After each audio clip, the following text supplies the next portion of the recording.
ভালো মাইয়া মনে হইয়া মন দিয়েছি ভাই, খবর লইয়া দেখি বেডের লঙ্গের অভাব নাই। দেখতে শুনতে এতই সুন্দর যেন ফিল্মের নায়িকা, মমতাজের গান গাইয়া হইতে চাই সে গায়িকা।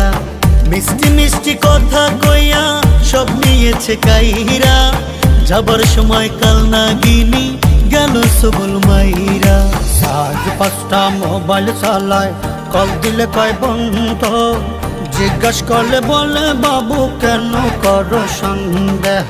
ভালো মাইয়া মনে হইরা মন দিয়াছি ভাই, খবর লইয়া দেখি বেডির লঙ্গের অভাব নাই।